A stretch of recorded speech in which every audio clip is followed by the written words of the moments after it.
बोल कलाकार सीताराम।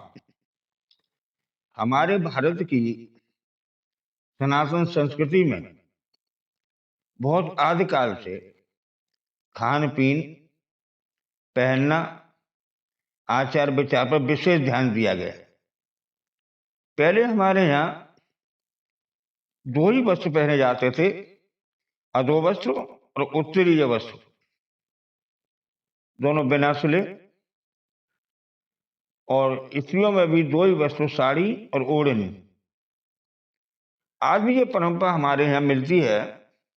विवाह के समय कन्या का पिता कन्या को और वर को इन्हीं दो दो वस्त्रों को देते हैं और उन्हीं में भामरे डालने का विधान है। इसी प्रकार खाने में पहले कंदमूल फल फल जो जंगलों में पाए जाते हैं, कंद भी जंगलों में मिलती हैं, दूध, दही, मक्खन, यही भोजन प्रिय सात्विक माने जाते थे। इन्हीं सात्विक भोजन को करने से मनुष्य की बुद्धि शुद्ध रहती। कहते हैं आयु सत बल आरोग्य सुख प्रीत विवर्धना रम्या स्निग्धा स्थिरा हुआ आहारा सात्विक प्रिया। आयु, वृद्धि, बल, आरोग्य, सुख और प्रीति बढ़ाने वाला, रसिक तो टिकने स्थिर रहने वाले स्वभाव से ही मन को प्रिय लगने वाले ये आहार मनुष्य को करने चाहिए।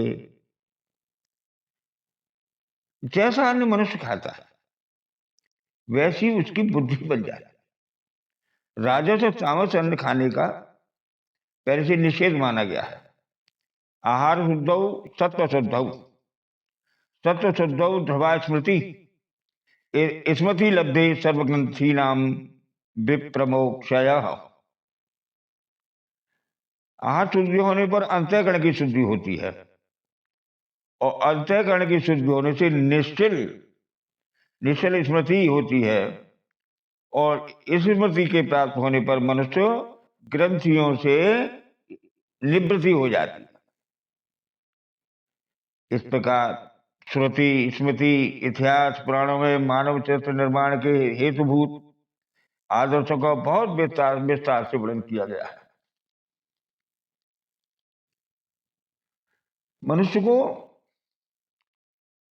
विद्या, तप, दान, सदाचार की ओर अवश्य चलना चाहिए। इनसे सुख शांति, समृद्धि और आत्मीय संतोष होता है। जब तो नीति में कहा है, चाणक्य नीति में आता है, एषाम न विद्या तपो न दानम ज्ञानम शीलम गुणो न धर्म ते मृत्युलोके व्यवहार भूता मनुष्य रूपे मृगाय चरन्ति।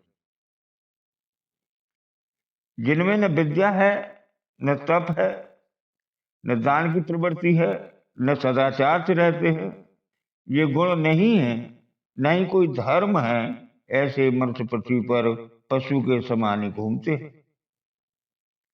इसलिए मनुष्य को अपने अनुकूल आचरण करना चाहिए। निद्रा, आलस, प्रमाद, नास्तिकता, दुर्गुण, दुराचार, मान बढ़ाई, प्रतिष्ठा, शरीर के आराम की इच्छा, वेश्याशक्ति, ये मनुष्य को नष्ट कर देते। इनकी ओर भूल कर भी कदम नहीं देना चाहिए। जो लोग ईश्वर, धर्म, शास्त्र, परलोक को नहीं मानता, उन्हें नास्तिक ही समझा जाए। सृष्टि में आदि मनु आदि महर्षियों ने संसार को परम हित के लिए वेदों का आधारभूत 4 वर्णों में बांटा और 4 आश्रमों में बांटा।